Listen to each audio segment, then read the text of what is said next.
नमस्कार दोस्तों, फिर से आप सभी का स्वागत है आपके पसंदीदा एमपीपीसी उत्कर्ष यूट्यूब चैनल पे।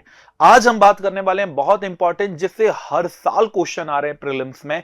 वह है Indian state of forest report, जो अब लेटेस्ट आ चुकी है। ये है 2023 की रिपोर्ट। तो ये महत्वपूर्ण हो जाते हैं। आप देखिएगा, लेटेस्ट न्यूज के साथ ये आपके साथ अपडेट कर रहा हूं, विथ प्रेजेंटेशन आपको मिलेगा। अर्थात जितनी चीजें आपसे पूछी जा सकती है, जहां जहां से पूछी जा सकती है, ये सभी चीजें आपके लिए इसमें बहुत ही अच्छी, आपके लिए रामबाण सिद्ध होने वाली है। तो कहां से ये उपस्थित हो रहे हैं? तो ये जो प्रीलिम का सिलेबस है, इसमें जो ये फॉरेस्ट, यहां जो आपको वन दिखाई देता है, इससे रिलेटेड, फॉरेस्ट से रिलेटेड ये दिखाई देता है। गांधी जी ने भी तो कहा था, हम वनों के विनाश के साथ जो कर रहे हैं, हम विश्व के वनों के साथ जो कर रहे हैं, वह ना केवल उसी का प्रतिबिंब है जो हम स्वयं के साथ एक दूसरे के साथ कर रहे हैं। तो बिल्कुल सही बात है। इस स्लोगन का उपयोग आप कर भी सकते हैं एग्जाम में, यदि आप फॉरेस्ट के बारे में लिख रहे हैं तो। ये जो रिपोर्ट है दोस्तों, ये रिपोर्ट 18वीं वन रिपोर्ट है और ये बहुत महत्वपूर्ण होने वाली है प्रीलिम एग्जाम के सिनेरियो से। तो चलते हैं आगे की ओर, एक एक चीजों पे आकलन करेंगे, एक एक चीजों पे बात भी करेंगे। पर रिपोर्ट के अंदर जाऊं उससे पहले आपके मनोस्थिति में कुछ महत्वपूर्ण शब्दावलियों को सेट भी करना होगा। वो क्या है? तो सबसे पहले आता है वन। इंग्लिश में से कहा जाता है फॉरेस्ट। तो वन या फॉरेस्ट किसे कहते हैं? तो आप याद रखिएगा, वन या फॉरेस्ट उसे कहा जाएगा जिसमें वृक्ष और झाड़ियां एक साथ सघन रूप में, डेंस रूप में शामिल होंगी। ठीक है। तो यदि एक साथ वन और वृक्ष और झाड़ियां एक साथ उपस्थित है तो इसे वन कहा जाता है। यदि किसी एक विशेष प्रकार के वृक्ष फलों के उद्देश्य से लगाए गए हैं, तब इसे क्या कहा जाता है? तब इसे बाग कहा जाता है। और छोटे बाग या खुले क्षेत्र में जब ये होते हैं, तब इसे उपवन के रूप में जाना जाता है। ये याद रखिएगा। शब्दावलियों का जो उपयोग आगे आएगा तो आप इसे विशेष मेंशन कर पाएंगे, आप इसे और डेप्थ तरीके से समझ पाएंगे।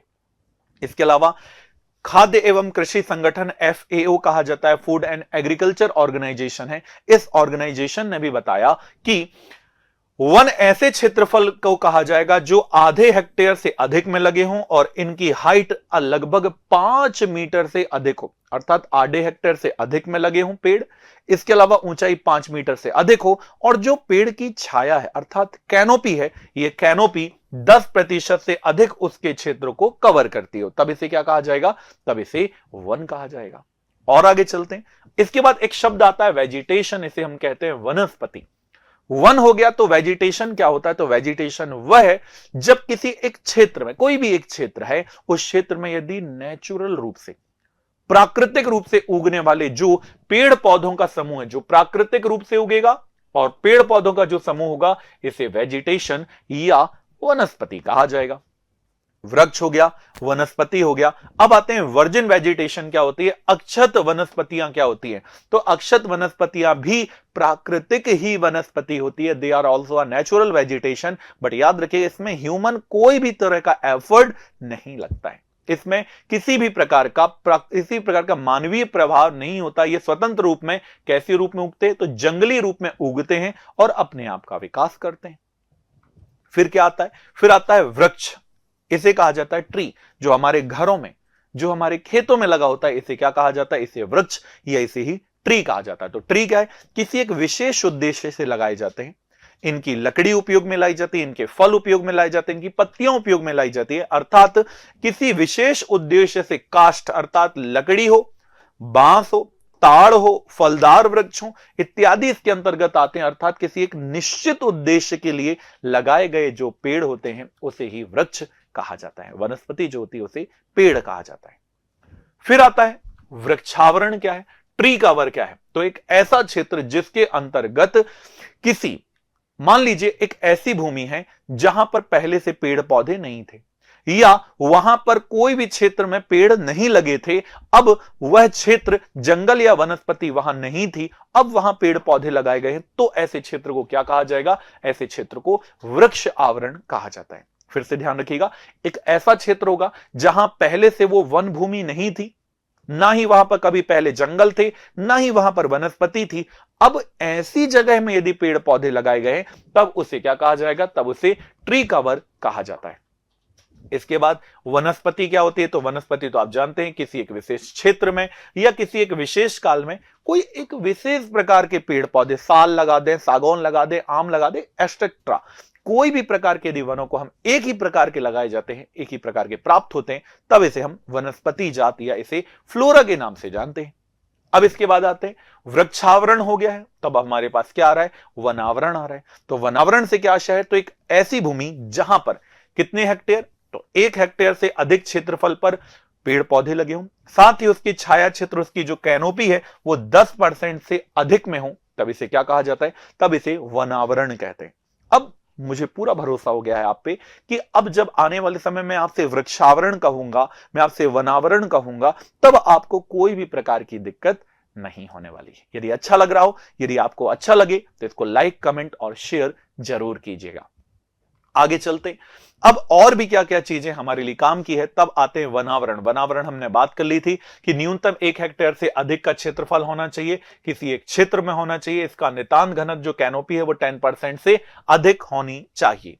ठीक है, अब चलते हैं और आगे की ओर। अब आता है RFA। सर इसके बारे में तो हमने अभी तक नहीं पढ़ा था। अब ऐसा पहली बार हो रहा है कि हम इसके बारे में विशेष रूप से देख रहे हैं, क्योंकि इस बार ये ऐड किया गया है। तो जो चीज नई ऐड होती है तो उसे हमें ज्यादा पढ़ना होता है, इसलिए भी ये हमारे लिए महत्वपूर्ण है। तो ये है RFA, इंग्लिश में कहें तो कहेंगे record forest area. Record forest area एक ऐसा क्षेत्र होता है जहां पर सरकारी भूमि होती है और सरकारी भूमि में वन रिकॉर्ड के रूप में दर्ज की गई होती है। अर्थात ऐसा क्षेत्र जहां सरकार ने पहले से उसे कैसा किया है? वन के रूप में रिकॉर्ड किया है। ऐसी भूमि जो सरकारी रिकॉर्ड में वन भूमि के रूप में रिकॉर्ड की गई है, चाहे अब प्रेजेंट टाइम में वहां पेड़ पौधे हों या फिर ना हो, तब ऐसे क्षेत्र को क्या कहा जाएगा? RFA कहा जाता है। ये बेसिकली रिजर्व फॉरेस्ट एरिया या रिकॉर्डेड फॉरेस्ट एरिया के रूप में नजर आते हैं। इस RFA में बहुत इंपॉर्टेंट होते हैं, इनमें रिजर्व फॉरेस्ट भी होते हैं, आरक्षित वन भी होते हैं और प्रोटेक्टेड संरक्षित वनों को भी शामिल किया जाता है। तो ये क्या हो गया? RFA हो गया। अब RFA तो हो गया रिकॉर्ड फॉरेस्ट एरिया, जहां पर पेड़ रिकॉर्डेड हैं। अब इस रिकॉर्ड फॉरेस्ट एरिया के भी बाहर पेड़ पौधे होते हैं, इसे किस में रखेंगे? तब इसे रखा जाएगा दोस्तों TOF में। इसे कहा जाता है ट्री आउटसाइड फॉरेस्ट, अर्थात जंगल के बाहर के क्षेत्र में जो पेड़ पौधे होते हैं इसे TOF कहते हैं। अर्थात आपके घर में, आपके खेत में, किसी गार्डन में जो भी पेड़ लगे होंगे उसे किस में रखा जाएगा? उसे TOF में रखा जाएगा, ट्री आउटसाइड द फॉरेस्ट कहा जाएगा। अब इसके अंतर्गत क्या क्या चीज आएंगी? तो इसमें खेत, सड़क किनारे, बगीचे में, गांव में, शहर में, कोई भी जगह XYZ यदि जंगल के बाहर जो पेड़ लगे हैं इसे इसी के अंतर्गत रखा जाएगा। कोई कृषि भूमि में पेड़ है, शहर और गांव में पेड़ है, बगीचे में, सड़क के किनारे, मंदिर, मस्जिद, गुरुद्वारे, कहीं पर भी जो पेड़ है इनके अंतर्गत रखा जाता है। तो याद रखिएगा, ट्री आउटसाइड फॉरेस्ट के पूरे RFA के बाहर का क्षेत्र होता है और इसमें शहर और गांव दोनों को क्षेत्रों को हम शामिल कर लेते हैं। अब मुझे पूरा विश्वास है कि जो इसका आधार था, जो इसका बेस था, वो हमारे अधिकारी इसे समझ चुके हैं। अब चलते हैं और आगे की ओर। अब जो वन रिपोर्ट 2023 आई है, इसके अनुसार आपको एग्जाम में क्या क्या पूछा जा सकता है। तो सबसे पहले यही है कि भारत दुनिया में ऐसे देशों में आता है जहां प्रॉपर रूप में वन और वृक्षों की गणना की जाती है। दूसरा पॉइंट, जो वन रिपोर्ट 2023 है, ये कौन से नंबर की रिपोर्ट है? तो it is the 18th forest report. ये 18वीं नंबर की रिपोर्ट है।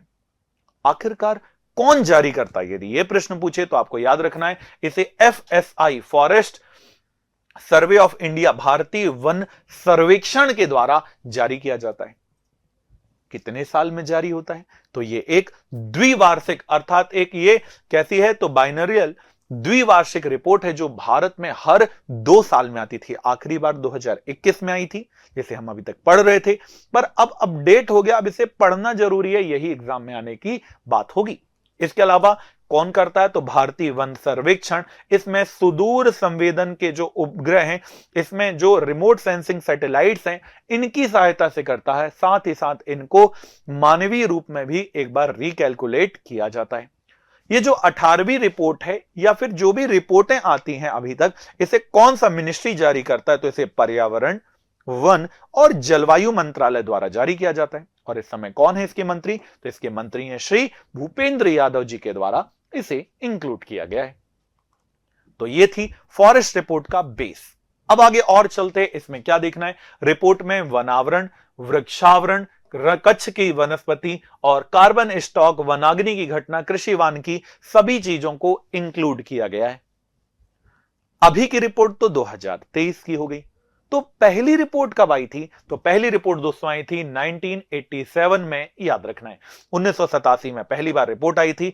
इस समय पर्यावरण, वन और जलवायु minister of state environment, forest and climate change कौन है? तो ये राज्य मंत्री कौन है भाई? तो राज्य मंत्री है कीर्तिवर्धन सिंह।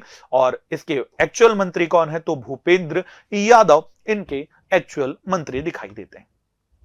अब एक तरफ से चल रहे हैं, बहुत महत्वपूर्ण चीजों का आकलन और संकलन। आपको इतने सारे आयामों में से मैंने बिल्कुल जो चीज आने वाली है उतना करके दिया। बस आपका काम एक बार रिवीजन करके फाइनलाइज करके जरूर जाइएगा, देखिएगा ये आपके लिए बहुत रामबाण सिद्ध होने वाला है।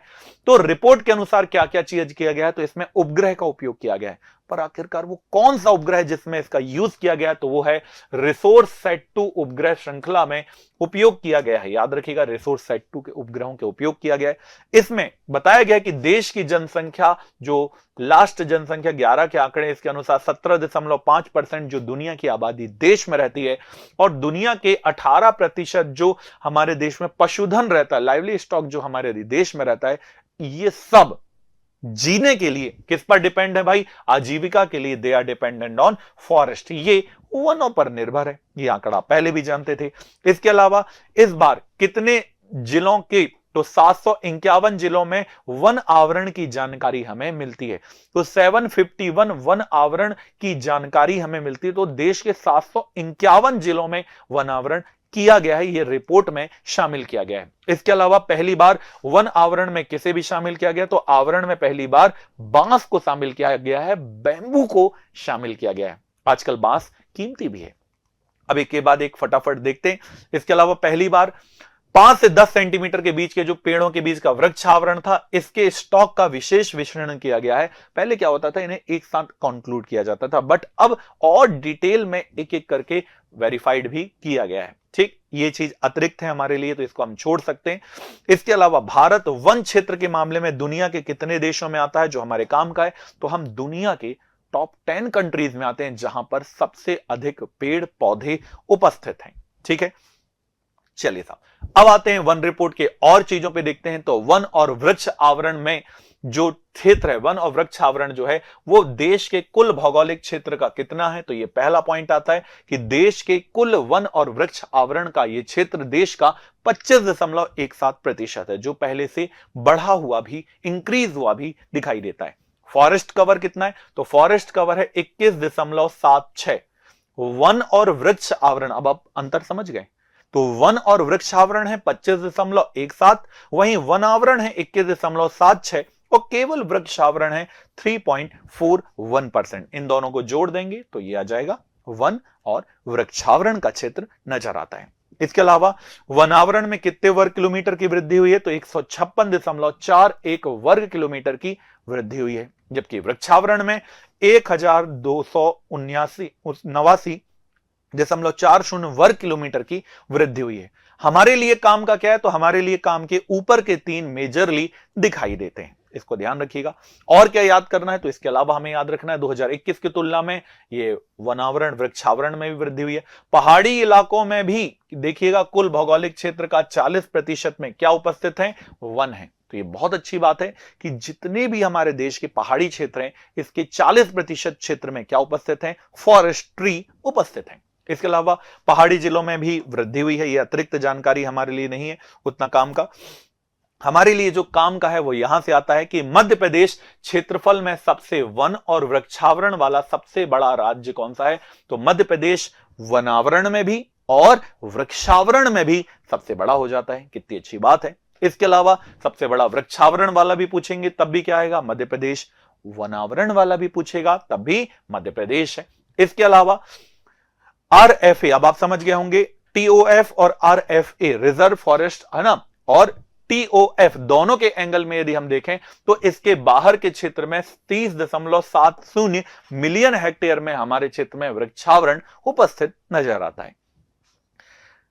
इसके अलावा यदि देखें तो यदि हम प्रतिशत के आधार पर देखें, भौगोलिक प्रतिशत के आधार पर देखें तो वनावरण के मामले में सबसे ऊपर स्टेट वाइज यदि हम देखें तो वनावरण में सबसे ऊपर है मिजोरम। वहीं यूनियन टेरिटरी की बात करेंगे तो ये लक्षद्वीप इसमें सबसे अग्रणी नजर आता है। तो आपने देखा बहुत सारे नए फैक्ट आपके लिए इस बार जुड़े हैं, ये आपको देखना है और आपके लिए बहुत महत्वपूर्ण भी ये साबित होने वाले हैं। इसके अलावा देश में यदि आप देखें तो देश के 28 राज्य हैं और 8 union territory equal to total है 36 में से 19 राज्य और केंद्र शासित जोड़कर, तो 19 राज्य और केंद्र शासित ऐसे हैं दोस्तों जहां पर 33% से अधिक क्या है भाई, वनाच्छादित क्षेत्र हैं। जबकि कुछ 8 राज्य और केंद्र शासित ऐसे हैं जहां के कुल क्षेत्रफल का कितने प्रतिशत, तो 75% से अधिक क्षेत्र में वनावरण है या वृक्षावरण है। तो सोचो कितनी महत्वपूर्ण बात है कि जितना एरिया उससे ज्यादा, बहुत ज्यादा क्षेत्र में पेड़ पौधे उपस्थित हैं और ये महत्वपूर्ण भी हो जाते हैं, ये विशेष भी हो जाते हैं। तो देखिएगा कौन से 8 राज्य केंद्र शासित है, तो लक्षद्वीप, मिजोरम, अंडमान निकोबार, अरुणाचल, नागालैंड, मेघालय, त्रिपुरा, मणिपुर, अर्थात नॉर्थ ईस्ट के बेसिकली वो स्टेट हैं जहां की टोटल एरिया में ज्यादा आपको क्या दिखाई देते हैं भाई, तो उन क्षेत्रों में ज्यादा आपको वन आच्छादित दिखाई देते हैं। अब और ज्यादा देखते हैं कितने जिलों में वन को कवर किया गया है, तो 751 जो जिले हैं इनमें वनों को कवर भी किया गया है। ठीक, ये वाली लाइन हमने पहले ही देख ली थी तो इसके लिए फिर से इसको देखने की जरूरत नहीं है। और आगे चलते हैं तो पहाड़ी इलाकों में भी क्या हुई है, वृद्धि हुई है। कुल वन और वृक्षावरण में नॉर्थ ईस्ट में भी क्या हुई है, वृद्धि दिखाई देती है। ये है वो फैक्ट डाटा जो अभी तक हमने पढ़ा, उसका समरी में भी कितने याद करना है, 3 याद करना है। कहानी तो मैंने आपको लंबी बता दी है पर आपको इनमें से एक समरी डाटा को रेडी करना है। वो समरी डाटा कौन सा है, चलिए एक बार देख लेते हैं। तो समरी डाटा में सबसे पहला है वन और वृक्ष आवरण से कितने % क्षेत्र है, तो वन और वृक्षावरण से टोटल जो क्षेत्र है वो है 25.17। कई बार एमपीपीएससी ये भी करता है कि पुराना डेटा पूछ लेता, नया डेटा नहीं पूछता। तो 21 के अनुसार कितना था ये, तो 24.62 आपकी सहूलियत के लिए से यहां डाल दिया है। इसके अलावा भौगोलिक क्षेत्र का वनों का हिस्सा कितना है भाई, फॉरेस्ट कितना है, तो फॉरेस्ट 21.76। पहले कितना था, 21.71, अर्थात 0.5 की क्या हुई है, वृद्धि हुई है यहां आकर। वृक्षावरण का हिस्सा कितना है भैया, वृक्ष कितने में है, तो वृक्षावरण 3.41 में है, पहले 2.91 में थे। इट मींस हर चीज में हमें क्या दिखाई देती है, हर चीज में वृद्धि दिखाई देती है। पूरे आज की उसमें एक ही चीज में नेगेटिविटी है, केवल एक चीज ही नकारात्मक दिखेगा दोस्तों, वह क्या है, तो वह है मैनग्रोव में कमी आई है। ये बहुत सोचने का विषय भी नजर आता है। तो वहीं पर इंग्लिश में भी वहीं पर है फॉरेस्ट और ट्री कवर 25.17। इसके अलावा फॉरेस्ट कितने में, तो 21.76 और ट्री कवर कितने में, तो 3.41 में दिखाई देता है। अब एक एक चीज को और देखते हैं। अब भारत में जो वनावरण का विभाजन किया गया है वो 5 प्रमुख भाग में किया गया है। अत्यंत सघन वन, सामान्य सघन वन, खुले वन, झाड़ियां और गैर वन। ये क्या होती हैं, कैसे होती हैं, थोड़ा सा यदि हम इसके एंगल को पकड़ लें तो आपके लिए आने वाले समय में ये बहुत महत्वपूर्ण हो जाएगा। तो चलते हैं आगे की ओर। अत्यंत सघन उसे क्षेत्र को कहा जाएगा जहां 70% से अधिक क्षेत्रफल में छत्र घनत्व अर्थात कैनोपी दिखाई देती हो। सामान्य क्या होगा, तो 70 से 40 के बीच में यदि वृक्ष छत्र अर्थात कैनोपी ढका हुआ क्षेत्र होगा छाया से, तब उसे सामान्य क्षेत्र कहेंगे। ओपन फॉरेस्ट 40 से 30% के बीच में होते हैं। 10% से कम क्षेत्र में कैनोपी हो तो उसे झाड़ियां कहेंगे, और बिल्कुल खुला हो तब तो गैर क्षेत्र ही इसे कहा जाता है। यहीं पर वेरी डेंस, नॉर्मल, ओपन, स्कर्स और नॉन फॉरेस्ट एरिया आता हुआ दिखाई देता है। वही चीज जो बार बार हम पढ़ रहे थे। वनावरण कितने में, तो वनावरण 21.76, वृक्षावरण 3.14, वन और वृक्षावरण 25.17% में नजर आता है। झाड़ियां देश के 1.13% में है। इसके अलावा गैर वन क्षेत्र 73.51% में है। और देश का कुल भौगोलिक क्षेत्रफल कितना है, तो आपने याद भी किया होगा 32, 87, 263, जो अब बदलकर हो गया 32,87,468 वर्ग किलोमीटर होता नजर आता है। सेम चीज वहीं पर ये इंग्लिश में भी लिखी हुई है, ताकि बाइलिंगुअल में किसी भी विद्यार्थी को, चाहे वो हिंदी का हो चाहे वो इंग्लिश का हो, उसे किसी भी प्रकार की कोई भी परेशानी ना आए। आप केवल एक ही प्लेटफॉर्म है, आपके पसंदीदा एमपीपीएससी उत्कर्ष यूट्यूब चैनल पर आए, आपको हर डेटा यहीं से मिल जाए, इसका हम पूरा प्रयास करते हैं। अब फटाफट आगे की ओर चलते हैं कि क्या क्या रिपोर्ट में क्या क्या कहा गया है, कौन से ऐसे राज्य हैं जो आपसे पूछा जाता है। आपने देखा भी होगा असेंडिंग ऑर्डर, घटते क्रम, बढ़ते क्रम, डिसेंडिंग ऑर्डर, असेंडिंग ऑर्डर में आपसे पूछा जाता है। तो चलिए शुरुआत करते हैं कि एक एक करके क्या चीज आने वाली है। तो वन क्षेत्र और आच्छादित क्षेत्र राज्य रिपोर्ट 2023 के अनुसार यदि हम देखें तो सर्वाधिक वन क्षेत्रफल वाला राज्य कौन सा है, अर्थात ऐसा कौन सा स्टेट है जहां सबसे ज्यादा वन है, तो ये हमारा प्यारा मध्य प्रदेश नजर आता है। इसके बाद अरुणाचल प्रदेश आता है, नंबर 3 पर देखें तो छत्तीसगढ़ आता है, नंबर 4 पर ओडिशा आता है, नंबर 5 पर महाराष्ट्र आता हुआ नजर आता है। वहीं पर मिनिमम की बात करें, न्यूनतम में बात करें तो सबसे कम हरियाणा, फिर पंजाब, फिर गोवा, फिर सिक्किम और फिर बिहार का नंबर आता है। तो घटते बढ़ते क्रम में आपसे पूछा जाता है, तो पूरा मुझे विश्वास है कि अब आप कर जरूर लेंगे। अब इंग्लिश में भी वही दिखा है, लार्जेस्ट फॉरेस्ट कवर में मध्य प्रदेश, अरुणाचल, छत्तीसगढ़, उड़ीसा, महाराष्ट्र, और मिनिमम में देखें तो हरियाणा, पंजाब, गोवा, सिक्किम और बिहार का नंबर आता है। अब चलते हैं आगे। सर्वाधिक वन क्षेत्रफल वाले यूनियन टेरिटरी की यदि हम बात करें, केंद्र शासित की बात करें, तो सबसे आगे है लद्दाख, इसके बाद आता है अंडमान निकोबार, फिर आता है जम्मू कश्मीर, और वहीं पर मिनिमम की बात करें तो मिनिमम चंडीगढ़, लद्दाख, लक्षद्वीप, पुडुचेरी, दिल्ली और दादर नगर। यदि इसको चौथे नंबर में डालना हो तो यहां से ये आकर चौथे नंबर में भी पुट हो जाएगा। इसे क्या कहेंगे, दमन दीव और दादर नागर हवेली। तो दमन दीव, दादर नागर हवेली ये चौथे नंबर पर आ जाएगा, जहां पर 226 स्क्वायर किलोमीटर में आपको क्या दिखाई देते हैं, वन दिखाई देते हैं। सेम यही चीज इंग्लिश में भी लिखी है। यदि मैक्सिमम यूनियन टेरिटरी की बात करें, फॉरेस्ट कवर की या फॉरेस्ट एरिया की, तो सबसे आगे लद्दाख, फिर अंडमान निकोबार, फिर जम्मू कश्मीर और चौथे में दमन दीव, दादर नागर हवेली चौथे नंबर पर आता है। वहीं मिनिमम की बात करें, चंडीगढ़, लक्षद्वीप, पुडुचेरी और दिल्ली यहां नजर आता है। तो ये आपके लिए और महत्वपूर्ण हो जाता है। तो आप इसको क्या कीजिएगा, इसको अपनी कॉपी में बनाकर रेडी कर लीजिएगा, ताकि जब आप बनाएंगे ना तो आपको याद हो जाएगा। और एक बार याद हो गया तो देखिएगा, no one can stop you, आपको कोई रोक नहीं पाएगा। अब हम चलते हैं 2023 के अनुसार और भी चीजों को देखते हैं। अब हमें देखना है सर्वाधिक वन और वृक्षावरण में कौन था भाई, मध्य प्रदेश, अरुणाचल, महाराष्ट्र और छत्तीसगढ़ था, जिसके ऊपर हमने बात भी की थी। तो फॉरेस्ट भी होना चाहिए और ट्री कवर भी होना चाहिए। तो मध्य प्रदेश, अरुणाचल, महाराष्ट्र, छत्तीसगढ़ और उड़ीसा का नंबर नजर आता है। वहीं पर यदि हम बात करें सबसे अधिक वृद्धि किसने दर्शाई है, सबसे अधिक इंक्रीज करने का स्टेट किसने दर्शाया है कि हमारे यहां पर पेड़ पौधों में ज्यादा वृद्धि हुई है, तो इसमें सबसे आगे आता है छत्तीसगढ़, फिर उत्तर प्रदेश, फिर उड़ीसा और फिर राजस्थान का स्थान आता है। वहीं पर यदि मिनिमम की बात वहीं पर इंग्लिश में भी कहें तो वही है, top state showing the forest and tree cover growth, तो छत्तीसगढ़, उत्तर प्रदेश, उड़ीसा और राजस्थान का इसमें स्थान आता है। यदि ज्यादा की हो गई तो अब यह भी तो देखना होगा कि आखिरकार ऐसे कौन से स्टेट हैं जिन्होंने इसमें कमी दर्शाई है। तो मिनिमम कमी दर्शाने में सबसे आगे भी कौन है, हम हैं मध्य प्रदेश, फिर नंबर 2 कर्नाटक, तीसरा है लक्षद्वीप और चौथा है नागालैंड। तो वही इंग्लिश में भी लिख दिया है कि showing the decline of forest and tree cover में the first one Madhya Pradesh, Karnataka, Lakshadweep और चौथा है नागालैंड। तो ये 4 महत्वपूर्ण नजर आते हैं। अब न्यूनतम में क्या है भाई, तो न्यूनतम वन और वृक्षावरण वाले में कौन है, तो सबसे कम में गोवा, हरियाणा, पंजाब, सिक्किम और पांचवें में त्रिपुरा। पर याद रखना यहां वन और वृक्षावरण दोनों को एक साथ कंक्लूड किया है, अलग अलग नहीं पूछा है। वन और वृक्ष दोनों को पूछेगा तब स्टेट अलग हो जाते हैं, वन पूछे तो अलग, वृक्ष पूछे तो अलग हो जाता है। सीधा minimum forest and tree cover, the first one is Goa, the second one Haryana, third one Punjab, fourth one Sikkim और फिफ्थ वन इज त्रिपुरा हो जाता है। अब देखते हैं परसेंटेज वाइज, प्रतिशत की दृष्टि से सर्वाधिक वन और वनावरण कहां है, अर्थात जितना एरिया है उस एरिया के हिसाब से ज्यादा परसेंट में कहां दिखाई देते हैं।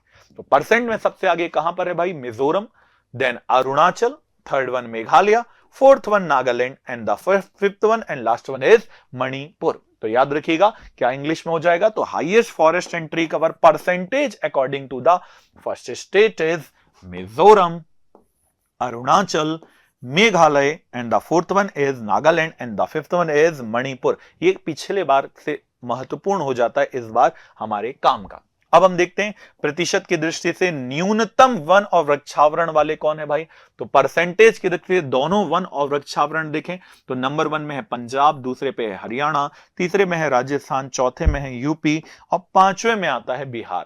तो ये 5 यहां से महत्वपूर्ण हो जाते हैं। इंग्लिश में भी सेम वही रहेगा, the first one Punjab, Haryana, Rajasthan, Uttar Pradesh and the fifth one is Bihar, the state with minimum forest and tree cover according to percentage, प्रतिशत में सबसे कम दिखाई देता है। अब आते हैं वनावरण में अधिकतम वृद्धि दर्शाने वाले, वनावरण में सबसे अधिक वृद्धि किसने दर्शाई है, तो सरकार ने बताया कि भाई सबसे ज्यादा वृद्धि दर्शाया मिजोरम ने है, फिर गुजरात बढ़ता हुआ नजर आता है, तीसरे में उड़ीसा आता है, चौथे में कर्नाटक आता है और पांचवें और अंतिम रूप में केरल बढ़ता हुआ नजर आता है। वहीं पर इंग्लिश में भी सेम वही है कि मिजोरम, गुजरात, उड़ीसा, कर्नाटका और केरला, ये 5 ऐसे हैं जिन्होंने शो किया है कि ये इंक्रीज यहां पर फॉरेस्ट कवर हो रहा है, हमारे में तो कमी हो रही है। अब अगले रूप में देखते हैं RFA, अभी हमने देखा था रिकॉर्डेड फॉरेस्ट एरिया, जी हां, तो रिकॉर्डेड फॉरेस्ट एरिया के अनुसार सरकार के प्रतिबंधित क्षेत्र के अंदर रिपोर्ट क्या कहती है, तो रिपोर्ट ये कहती है कि RFA में अधिकतम वृद्धि किसने दर्शाई है, रिकॉर्डेड फॉरेस्ट एरिया जो जंगल है इसमें सबसे ज्यादा वृद्धि किसने दर्शाई है, तो जंगल के क्षेत्र में मिजोरम ने सबसे अधिक वृद्धि दर्शाई है, फिर उड़ीसा, फिर कर्नाटक, फिर पश्चिम बंगाल और पांचवें में झारखंड प्रमुख रूप से नजर आते हैं। तो ये 5 ऐसे स्टेट्स हैं जिन्होंने वृद्धि दर्शाई है। इंग्लिश में भी वही लिखा है कि RFA में सबसे ज्यादा वृद्धि मिजोरम, उड़ीसा, कर्नाटका, चौथे में वेस्ट बंगाल और पांचवें में झारखंड ने ही दर्शाई है। अब तो ये प्रतिशत में वृद्धि हो गई। अब देखते हैं अधिकतम कमी किसने दर्शाई है, जंगल में कमी किसने दर्शाई है, जहां जंगल थे, रिकॉर्ड फॉरेस्ट एरिया जहां जंगल थे वहां पर कमी किसने दर्शाई है, तो RFA में कमी दर्शाई है त्रिपुरा ने, फिर तेलंगाना ने, असम ने, चौथे में आंध्र प्रदेश ने और पांचवें में गुजरात ने।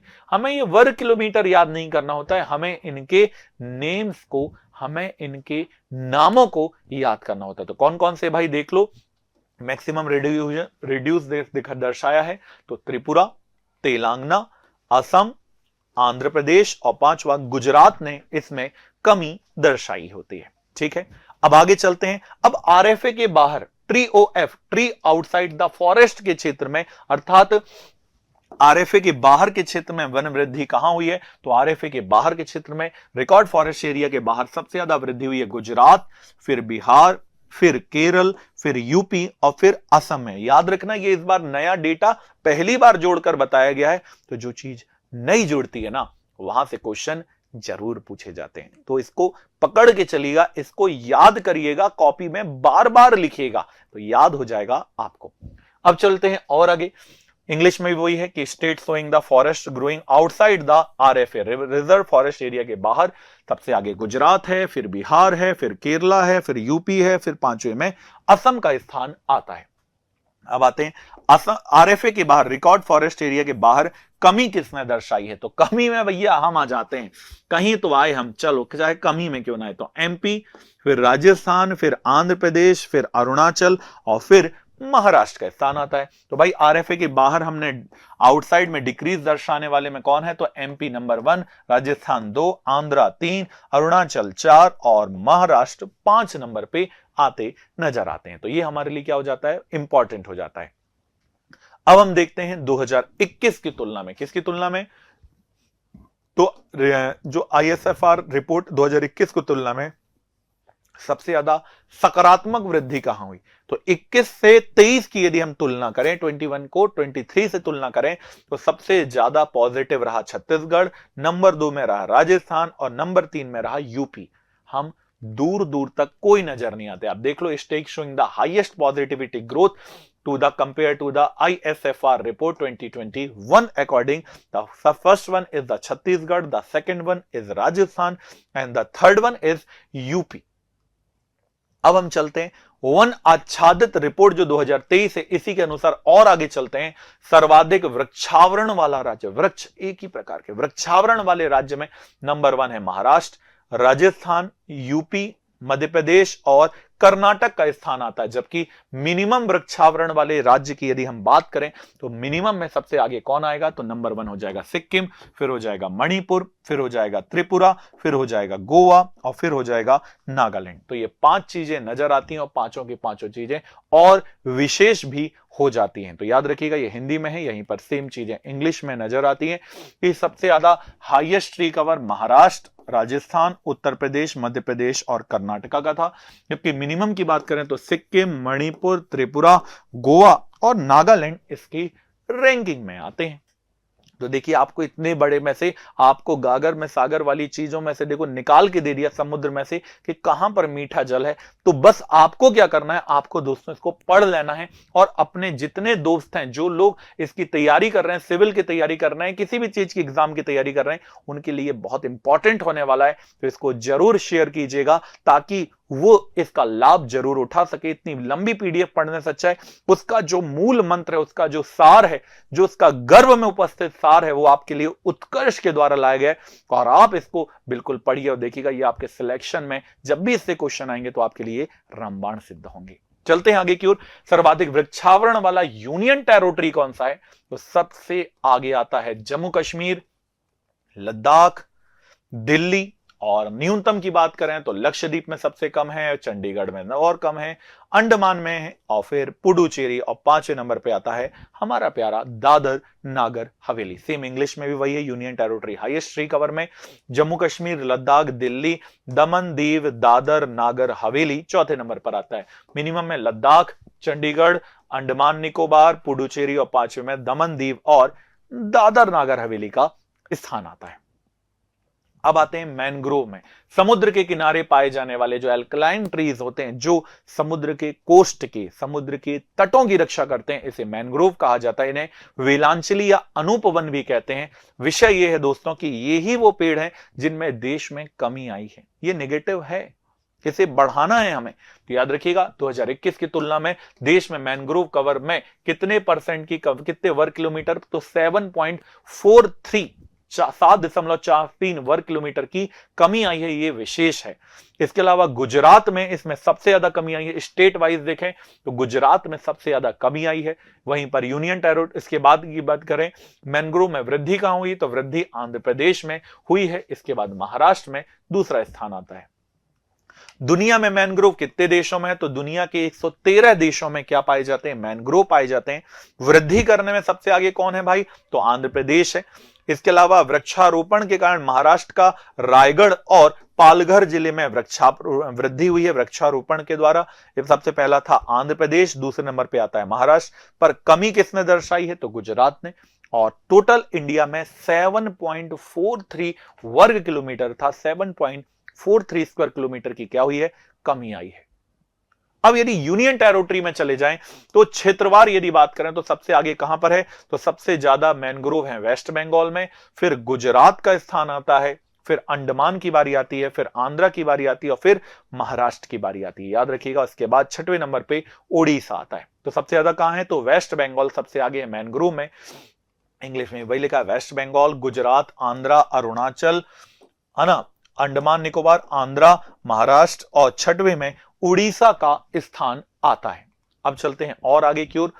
अब यदि हम संघ शासित में मैनग्रोव की तो हमने बात कर ली, अब हम बात करते हैं प्रतिशत के आधार पे। तो परसेंटेज में भी वही चीज, सेम चीज वहीं पर नजर आती है।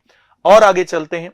अब हम देखते हैं स्टेट वाइज मैनग्रोव की तो हमने बात कर ली थी, तमिलनाडु, केरल, कर्नाटक, पुडुचेरी। अब यहां पर देख लीजिएगा, यहां पर यदि हम प्रतिशत की बात करें, अभी तक हमने प्रतिशत की बात, यहां पर आप देखिएगा, आराम से देखिए, यहां से हमने इसे उठाया था तो प्रतिशत के आधार पे आपने देख लिया उड़ीसा तक है, और यदि हम वहां पर और आगे की ओर देखें तो यहां पर वेस्ट बंगाल है, उसके बाद तमिलनाडु, गोवा, कर्नाटक, केरल, दमन दीव और पुडुचेरी का स्थान आता है। तो 1 से लेकर आखिरी तक चलें तो यहां पर इतने हैं, और टोटल कितने हैं तो आप देख सकते हैं 3 3 6 9 और 12। तो आप ये देख सकते हैं 9 राज्य और 3 केंद्र शासित ऐसे प्रदेश हैं जहां पर क्या पाए जाते हैं, बेसिकली जहां पर आपको मैनग्रोव देखने को मिलते हैं। सेम वही चीज डबल रिपीट हो गई है। आगे चलते हैं, मैनग्रोव में वृद्धि किसने दर्शाई है, उसमें इंक्रीज किसने दर्शाया है, तो आंध्र प्रदेश नंबर 1 है, महाराष्ट्र नंबर 2 है, कर्नाटक 3 है, गोवा 4 नजर आता है। वहीं पर कमी दर्शाई किसने, तो सबसे ज्यादा कमी में, और यदि हम देखें तो कमी दर्शाई है गुजरात ने, उसके बाद अंडमान इसने कमी दर्शाई। तो वृद्धि भी याद रखना, कमी भी याद रखना। सबसे ज्यादा कहां है, तो वेस्ट बंगाल में सबसे ज्यादा मैनग्रोव पाए जाते हैं। तो मैनग्रोव के बारे में यदि हम देखें, इंक्रीज किया है तो आंध्रा, महाराष्ट्र, कर्नाटक, गोवा। वहीं डिक्रीज में किसने किया है, तो भाई डिक्लाइन हुआ है गुजरात, और अंडमान में कमी आई है। अब यदि हम देखें इसके बाद तो मैनग्रोव के मामले में हम दुनिया में कौन से नंबर के हैं, तो वर्ल्ड में हम टॉप 3 में आते हैं जहां पर मैनग्रोव सबसे ज्यादा पाया जाता है। इसके अलावा यहां पर उतनी इंपॉर्टेंट चीज नहीं थी। इसके अलावा एग्जाम में हमारे लिए आ सकती है कि मैनग्रोव के हमारे यहां कौन कौन सी वैरायटीज मिलती है, तो सुंदरी मिलती है, फिनिक्स मिलता है, कैसोरीना मिलती है, बैंत होता है, नारियल होता है और हेरिटीलिया होता है। अर्थात इनमें वन भी हैं और किनारे उगने वाले पेड़ों को भी इसमें हमने इंक्लूड किया है। तो कौन कौन से उगे भाई, सुंदरी, फिर फिनिक्स, फिर कैसोरीना, कई जगह फोनिक्स भी ये नाम मिलता है, इसके अलावा बैंत जिसे हम केन कहते हैं, इसके अलावा नारियल, कोकोनट जिसे कहा जाता है, और हेरिकीटिया ये लास्ट में दिखाई देता है। इसके अलावा भारत में इनकी अवेलेबिलिटी सबसे ज्यादा कहां है, तो भारत में इसकी अवेलेबिलिटी सबसे ज्यादा ईस्टर्न कोस्ट में, वेस्टर्न कोस्ट में, अंडमान निकोबार और लक्षद्वीप में दिखाई देती है। इसके अलावा सबसे ज्यादा ये कहां मिलते हैं, तो यदि हम हेरिक्लिटिया की बात करें तो सुंदरी पेड़ों के कारण, देखिएगा जो मैनग्रोव है सुंदरी, उस सुंदरी पेड़ के कारण इसका नाम सुंदर वन का डेल्टा पड़ा है, जो किसके संगम में है, which is a Confluence of Ganga and Brahmaputra river delta, जो गंगा और ब्रह्मपुत्र के डेल्टा में फैला हुआ है। अंडमान निकोबार में कितने प्रकार के मैनग्रोव प्रजातियां मिलती है, तो 8 प्रकार की मैनग्रोव की प्रजातियां मिलती है। मैंने नाम लिख दी है, यदि आपको लगे कि आपको पढ़ना है तो आप जरूर पढ़ लीजिएगा, पर मुझे नहीं लगता ये इतना एक्स्ट्रा कभी एग्जाम में आएगा। पर भाई कुछ लोग ऐसे होते हैं कि सर वो चीज छोड़ दी, तो भाई मैंने आपके लिए लिख दी है, आपको लगे कि सर मुझे तो पढ़ना है तो पढ़ लीजिएगा, पर याद रखिएगा IUCN के रेड डेटा लिस्ट में इंडिया में 2 स्पीसीज पाई जाती है, इनके नाम भी यहां है, और अंडमान निकोबार में हमारे 8 प्रकार के क्या दिखती हैं, इसकी प्रजातियां दिखी जाती है।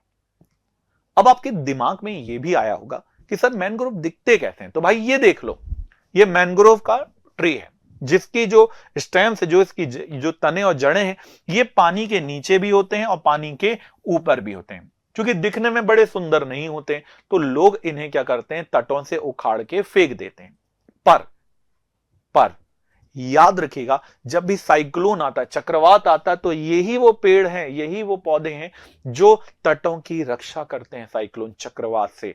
और इसके अलावा जब बड़ी मछलियां आती हैं तो छोटी मछलियों को ये सिक्योर हाउस, ये जो सेफ हाउस प्रदान करते हैं, इसलिए भी मैनग्रोव इंपॉर्टेंट हो जाते हैं। अब बात करते हैं फॉरेस्ट फायर की, हम वनाग्नि की भी बात करते हैं। तो वनाग्नि भी अपने आप में बहुत इंपॉर्टेंट है, क्योंकि वनाग्नि इसको मध्य प्रदेश ने क्या घोषित किया है, तो मध्य प्रदेश ने दावानल को आपदा के रूप में घोषित किया है। तो रिपोर्ट क्या कहती है, चलिए देखते हैं। तो रिपोर्ट के अनुसार तो बहुत सारी चीजें हैं, जिसमें दुनिया भर में 2015 में लगभग 98 मिलियन हेक्टेयर आग से प्रभावित हुए हैं, जो वर्ल्ड के कुल वैश्विक क्षेत्र के वन का 3%। तो सोचो 3% हमने जंगल की आग जलाकर नष्ट कर दिया है। इसके अलावा आग से विश्व के पर 4% उष्णकटिबंधीय जो ट्रॉपिकल वेजिटेशन है, ये सबसे ज्यादा जलते हुए नजर आते हैं। इसके अलावा WWF की जो 2020 की रिपोर्ट है, इसके अनुसार जंगल की आग में कितने % कारण, तो 75% कारण कौन रहा है, मनुष्य ही रहा है। कई गांव में देखिए बीड़ी पिए और वहीं फेंक दिए तो पत्तियां जली, जलते हुए हवा फैल गई, पूरे आग से पूरा जंगल नष्ट हो गया। तो हमें इसे बचाना है, इसका ध्यान रखिएगा। इसके अलावा आग के कारण सर्वाधिक वृक्षावरण को हानि हुई है, इसके अलावा कितने, तो रूस में सबसे ज्यादा इसमें हानि हुई है। इसके बाद दूसरे नंबर पर कौन आता है, कनाडा का स्थान आता है। तो वर्ल्ड में नंबर 1 रूस में हुई है, फिर कनाडा में हुई है, फिर यूएसए में, यूनाइटेड स्टेट ऑफ अमेरिका में तीसरे नंबर पर आता है, जहां पर सबसे ज्यादा आग की घटनाएं हुई हैं, जिससे सबसे ज्यादा क्षेत्र वन से आगग्रस्त हुआ है। इंडिया के सिनेरियो में देखें तो इंडिया के सिनेरियो में सबसे ज्यादा जो आग लगी है वो किसमें लगी है, शुष्क पर्णपाती वन में लगी है, अर्थात ट्रॉपिकल ड्राई डेसिडियस वेजिटेशन में सबसे ज्यादा क्या लगी है, आग लगी है। 2021 के डेटा रिपोर्ट के अनुसार भी देखें तो 36% से अधिक वन क्षेत्र में जंगल की आग का अनुमान लगाया गया। बहुत बड़ी बात है। और सबसे ज्यादा यदि कहीं आग लगी है ना, तो कहां लगी है, तो सबसे ज्यादा आग लगी है तेंदुपत्ते के संग्रहणकर्ताओं के द्वारा। जो तेंदुआ पत्ता के उगाने गए, चूंकि उससे बीड़ी बनती है, उसी को बीड़ी पिए, वहीं फेंक दिए, पत्तों में आग लग गई और ये गड़बड़ हो गया। इसके अलावा जो लोग महुआ लेने गए थे, जो देशी शराब बनती है, महुका जिसे कहा जाता है साइंटिफिक रूप में, इसके संग्रहण के समय दूसरे नंबर पर सबसे ज्यादा आग लगती हुई नजर आई है। सोचने का विषय है, सोचिएगा इसके बारे में। जंगल की आग के बारे में देखें तो कहां कहां भारत में लगती है, तो जंगल की आग सबसे ज्यादा लगती है वेस्टर्न हिमालय में। वेस्टर्न हिमालय माने जम्मू कश्मीर, उत्तराखंड, हिमाचल प्रदेश में लगती है। अर्थात कौन से पेड़ में लगती है, देवदार के पेड़ों में सबसे ज्यादा आग लगती है। और यहां पर जो आग लगाई जाती है वो वहां पर खेती करने, जो वहां पर पशु चराने आते हैं उनके द्वारा की जाती है। क्योंकि पेड़ों के नीचे घास नहीं होती, जला देते हैं, वहां पर घास उगाती है, उनके पशुओं के लिए आहार मिल जाता है। दूसरा क्षेत्र है वेस्टर्न इंडिया। वेस्टर्न इंडिया पश्चिमी भारत में राजस्थान, गुजरात और महाराष्ट्र में किसके कारण, तो शुष्क वनस्पतियां और घास के मैदान में आग लगाई जाती है, ये हमें ध्यान रखना है। तीसरा रीजन है mid central India. Central India और ईस्टर्न घाट अर्थात मध्य प्रदेश, छत्तीसगढ़, उड़ीसा, महाराष्ट्र और दक्षिण भारत का क्षेत्र यदि हम देखें तो यहां पर वनों में आग लगने का प्रमुख कारण है उन्हें लकड़ी चाहिए, वन उत्पादों के कारण। और इसमें सबसे आगे तेंदुपत्ता है, महुआ है, कोई फूल लेने गए हैं तो उनके संग्रहणकर्ताओं के द्वारा जंगल में आग लगा दी गई है। चौथा और अंतिम क्षेत्र है नॉर्थ ईस्ट इंडिया, पूर्वोत्तर भारत, जिसमें अरुणाचल, मिजोरम, नागालैंड, त्रिपुरा आदि है। यहां की ट्राइब्स जो हैं, यहां की जो जनजातियां हैं, ये क्या करती है, पेड़ों को काटती हैं, फिर सुखाती हैं, फिर आग लगाती हैं, फिर वहां झूमिंग प्रैक्टिस करती हैं, झूम कृषि करती हैं, अर्थात स्थानांतरित कृषि करती हैं। इसी कारण से यहां पर क्या लग जाती है, जंगल में आग लग जाती है। तो ये यहां पर किसे क्या बना देता है, इसे यहां बहुत विशेष बनाता है। इसके अलावा वनाग्नि से सबसे अधिक प्रभावित राज्यों में कौन आता है, तो सबसे अधिक प्रभावित में उत्तराखंड, उड़ीसा और छत्तीसगढ़ आते हैं। वहीं पर यदि हम अधिकतम घटना देखें, काउंट करें संख्या में, तो अधिकतम घटनाओं के काउंट करने में आगे आता है महाराष्ट्र, आंध्र प्रदेश, फिर छत्तीसगढ़ इसमें प्रमुख रूप से आता हुआ नजर आता है। तो देखिएगा सबसे अधिक घटना कहां, उत्तराखंड, उड़ीसा, छत्तीसगढ़, फिर चौथे में गढ़चिरौली महाराष्ट्र, फिर अल्लू जो आंध्र प्रदेश में है, फिर बीजापुर में यह घटना दिखाई देती है। तो यह कठिन विषय है, बहुत सोचने का विषय कि इतनी ज्यादा आग क्यों लग रही है और सभी लोगों को मिलकर भी इसमें साथ देना पड़ेगा। आगे चलते हैं। वन आग की संख्या में सबसे आगे स्टेट कौन सा है, तो उत्तराखंड नंबर 1, उड़ीसा नंबर 2, छत्तीसगढ़ 3, आंध्र प्रदेश 4, महाराष्ट्र 5, छठवें में आए तो मध्य प्रदेश, सातवें में तेलंगाना, आठवें में हिमाचल, नौवें में असम और 10th नंबर पे झारखंड का स्थान नजर आता है। तो ये वो है जहां पर सबसे ज्यादा घटनाएं हो रही हैं। और आगे चलते हैं। जंगल की आग के अनुसार यदि हम देखें तो सबसे आगे कौन है, गढ़चिरौली आता है, अल्लू सीतारामा आंध्र प्रदेश आता है, बीजापुर आता है, नैनीताल आता है, गढ़वाल आता है, अल्मोड़ा आता है, रायगढ़ आता है ना, भदाद्री आता है, मुलुंगू आता है। ये भैया ऐसे क्षेत्र हैं जहां पर भयंकर आग लगती है। ये टोटल जिलों, टोटल क्षेत्रों के मैंने नाम लिख दिए, कंधमाल, टेहरी, मलकानगिरी, उत्तरकाशी, नारायणपुर, प्रकाशम और नांदयाल, ये सभी वो क्षेत्र हैं जहां पर आपको क्या दिखाई देती है, जंगल की आग के रीजन सबसे ज्यादा दिखाई देते हैं। ठीक है। फॉरेस्ट की बात करें तो सेम चीज वहीं पर इंग्लिश में लिखी हुई है, इसे देख लीजिएगा कि ये आपके लिए फॉरेस्ट कवर के रूप में सबसे ज्यादा दिखाई देती है। लकड़ी का स्टॉक, ये अतिरिक्त जानकारी है कि लकड़ी का स्टॉक की यदि हम बात करें तो लकड़ी के स्टॉक में अधिकतम कार्बन स्टॉक कहां है, तो सबसे ज्यादा कार्बन स्टॉक पेड़ पौधों का अरुणाचल में, फिर मध्य प्रदेश में, छत्तीसगढ़ में और महाराष्ट्र का स्थान प्रमुख रूप से आता है।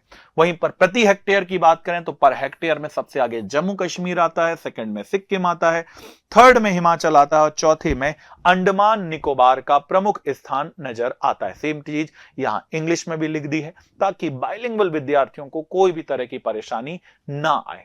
अब आते हैं लकड़ी में सबसे अधिक वृद्धिशील स्टॉक कौन है, तो सबसे अधिक वृद्धिशील स्टॉक अरुणाचल में है, फिर उत्तराखंड में है, छत्तीसगढ़ में है और चौथा मध्य प्रदेश में है। याद रखिएगा, सबसे अधिक कार्बन की वृद्धिशील स्टॉक की बात करें। वहीं पर देश में टीओएफ, ट्री आउटसाइड फॉरेस्ट में सबसे अधिक वृद्धि किसने की है, तो टीओएफ में सबसे अधिक वृद्धि महाराष्ट्र ने की है, फिर कर्नाटका ने की है, हमारा प्यारा मध्य प्रदेश, और चौथे नंबर पे छत्तीसगढ़ का भी स्थान आता है। तो हम कौन से नंबर पे आते हैं भाई, तो हम थर्ड स्थान पर, हम तीसरे स्थान पर नजर आते हैं। ठीक है, इसके अलावा कौन सी प्रजाति है, और प्रजाति का स्थान छोड़ो, आपसे ये पूछ लेता है कि साल का वैज्ञानिक नाम, तो शोरिया रोबिस्टा, सागौन का नाम तो टेक्टोना ग्रैंडिस, चीड़ का नाम पाइनस से याद रखिएगा, है ना, ये याद रख लीजिएगा। इसके अलावा और भी यदि मैं देखूं तो आम को क्या कहा जाता है, तो मैग्नीफेरा इंडिका कहा जाता है, नीम को क्या कहा जाता है, तो अजाडेरिक्टा इंडिका कहते हैं, महुआ को मधुका कहते हैं, नारियल को कोकोस कहते हैं, इमली को टारमिंडिस कहा जाता है, बबूल को अकेसिया कहा जाता है, ताड़ को बोरासस कहा जाता है, पलास को ब्यूटिया कहा जाता है, सल या साल को शोरिया रोबिस्टा कहा जाता है। तो आप ऐसे करके क्या कीजिएगा, इनके साइंटिफिक नेम्स को आपको याद करना है। कई बार आप पूछते हैं ना कि जो मैच द फॉलोइंग कहां से आया, तो वो यहां से आया। ठीक, तो इतनों के तो आपको याद करके जाना ही है।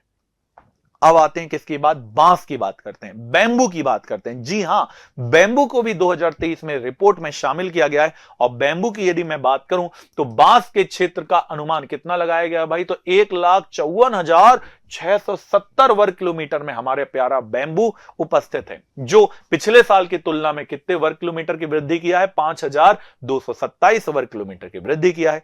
सबसे ज्यादा बांस कहां है, तो हमारे प्यारे मध्य प्रदेश में सबसे अधिक बांस है। नंबर 2 में अरुणाचल में है, नंबर 3 में महाराष्ट्र में है और नंबर 4 में उड़ीसा में सबसे अधिक क्या दिखाई देते हैं, बांस दिखाई देते हैं।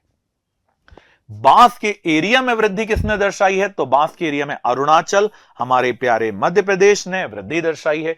जबकि कमी दर्शाई किसने है, तो कमी कर्नाटका और मणिपुर ने क्या दर्शाई है, कमी दर्शाई है। ये जो बांस है ये अपने आप में एक पौधा नहीं है, ये एक प्रकार की वैसे घास होती है। अब इस बांस के बारे में देखें तो इसका वैज्ञानिक नाम पता होना चाहिए, जिसका नाम है डेंड्रोकेलेमस इसे कहा जाता है। 75 सेंटीमीटर या उससे अधिक जहां पर भी रेन फॉरेस्ट है, जहां पर भी पानी गिर रहा है, वहां ये आपको मिल जाएगा।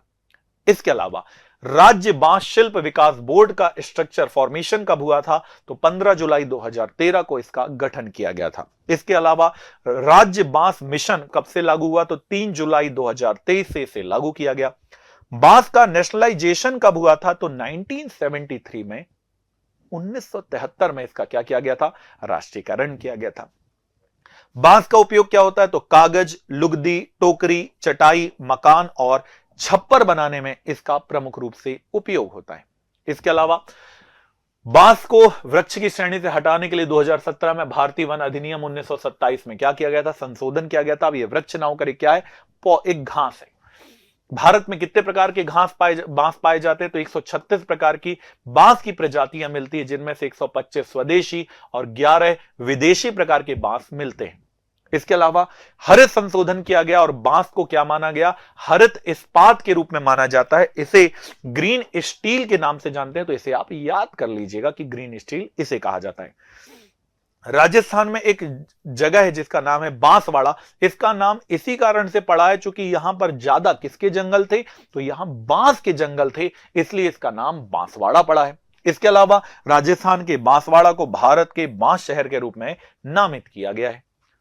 अब अंतिम जो इस पूरे समरी का सार है, कार्बन स्टॉक की भी बात कर लेते हैं। तो कार्बन स्टॉक की यदि हम बात करें तो वनों में कार्बन स्टॉक से तात्पर्य है वनों में उपस्थित कार्बन का संचय। आखिरकार कौन वृक्ष, झाड़ी, कार्बन, मृतिका वहां पर मिट्टी में कार्बन को संरक्षित कर रहा है, उसे कार्बन स्टॉक की श्रेणी में रखा जाता है।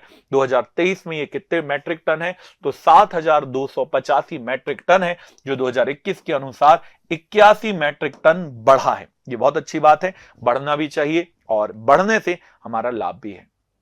2030 तक 2.5 से 3.0 बिलियन तक का लक्ष्य है, बहुत जल्दी हम इसे प्राप्त करें, बहुत अच्छी बात है। सबसे अधिक कार्बन स्टॉक कहां है? तो अरुणाचल है, उसके बाद मध्य प्रदेश दूसरे पर है, छत्तीसगढ़ नंबर 3 पर आता है और महाराष्ट्र नंबर 4 पर आता है।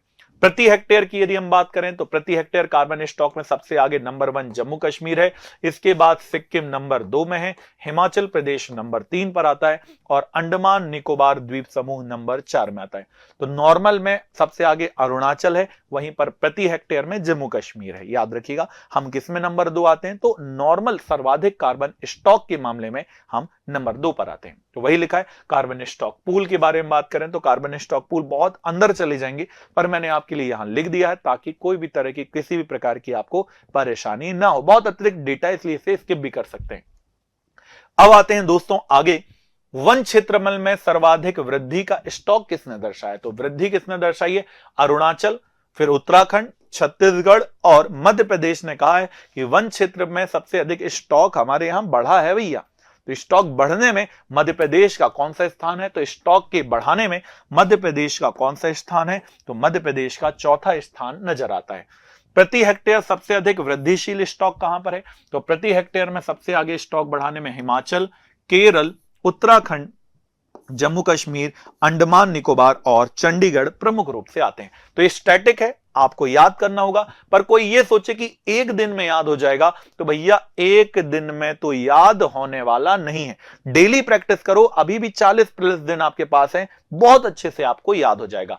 तो हाईएस्ट इंक्रीजिंग किसने दर्शाया? तो हिमाचल, केरल, उत्तराखंड, जम्मू कश्मीर, अंडमान निकोबार और लास्ट में चंडीगढ़ का इसमें स्थान आता है। अब कृषि वानिकी में कौन कौन से पेड़ों को इंक्लूड किया गया? तो कृषि वानिकी के अंतर्गत यदि हम देखें तो हरित आवरण में भी 1,27,590 वर्ग किलोमीटर देश में दिखाई देता है। 2023 में इसमें वृद्धि भी दर्शाई गई है और स्टॉक देश में लगातार बढ़ रहा है। अर्थात कृषि वानिकी के अंतर्गत कितने पेड़ हैं? तो 2,200 है ना 89 मिलियन पेड़ हमारे देश में है। और सबसे ज्यादा कृषि वानिकी में नंबर 1 स्टेट कौन सा है? तो नंबर 1 महाराष्ट्र है, सबसे ज्यादा है। इसके बाद कर्नाटक में नंबर 2 है, यूपी में कृषि वानिकी में नंबर 3 और चौथा राजस्थान में पेड़ है। अर्थात कृषि के साथ साथ आसपास के क्षेत्र में पेड़ पौधे लगाकर उससे खेती करना कृषि वानिकी के अंतर्गत आता है। और सबसे ज्यादा कृषि वानिकी में जो पेड़ हैं वो है मैग्नीफेरा इंडिका। मैग्नीफेरा इंडिका माने सबसे ज्यादा कोई पेड़ है तो वो है आम। इसके बाद किसका है? इसके बाद नंबर 2 में यदि हम देखें तो अजाडिरेक्टा इंडिका है। तो ये भाई सबसे ज्यादा है, पेड़ दिखाई देते हैं। तो याद रखना वन की जो हमारी कृषि वानिकी है इसमें भी सबसे ज्यादा पेड़ यदि किसी के हैं तो वो किसके हैं भाई? मैंगो के पेड़ ज्यादा है, क्योंकि आम खाते हैं ना हम। राष्ट्रीय स्तर पर 2023 में ठीक है, आंकड़ा ठीक है, बढ़ते क्रम में तो कृषि वानिकी में सबसे आगे महाराष्ट्र, फिर कर्नाटक, उड़ीसा, राजस्थान आगे नजर आते हैं। ठीक है, तो ये देख लीजिएगा। इसके अलावा प्रतिशत में केंद्र शासित में सबसे आगे कौन है? तो कृषि वानिकी को आगे बढ़ाने में जम्मू कश्मीर, अंडमान निकोबार और दादर नागर दमन दीव इसमें नजर आते हैं। अब मैंने आपसे कहा था कि वर्ल्ड में हम 10th नंबर पर आते हैं, टॉप 10 कंट्री में आते हैं। तो भैया हमसे ज्यादा पेड़ पौधे किस देश में? तो सबसे ज्यादा है रशिया में, फिर Brazil, Canada, United state of America, China, Australia, democratic Republic of Congo, Indonesia, Peru और इंडिया का इसमें महत्वपूर्ण स्थान नजर आता है। तो यह था हमारा वन रिपोर्ट जो भारत से रिलेटेड था। इसके अलावा मध्य प्रदेश में भी आपको यह वन रिपोर्ट पढ़ना होता है, जिसे अवनीश सर आपके लिए लेकर आएंगे। आपको जुड़े रहना है। यह मध्य प्रदेश का नहीं था, यह भारत से रिलेटेड था। इसके आगे का जो आगे का डेटा है वो अवनीश सर आके आपको बताएंगे। मेरा कार्रवाई यहीं पर आपके सामने समाप्त करता हूं। फिर से आपसे बहुत जल्दी मुलाकात होगी। पढ़ते रहिएगा, चूंकि आपका जो इतने सालों का सपना है, लगभग 21 साल तो आपको हो ही चुके हैं। जो 21 सालों से आपसे पूछा गया ये सपना कि बड़े होके क्या बनोगे क्या बनोगे, जब हकीकत में बदलने का समय आया है तो मिसगाइड मत होइएगा। पूरा उत्कर्ष परिवार आपके हर कदम में खड़ा है, चाहे प्रीलिम्स हो, मेंस हो, इंटरव्यू हो या और किसी भी आयाम में हो। तो मिलते हैं आप सभी से अगले वीडियो में। जय हिंद, जय Bharat. Thank U S R के सर।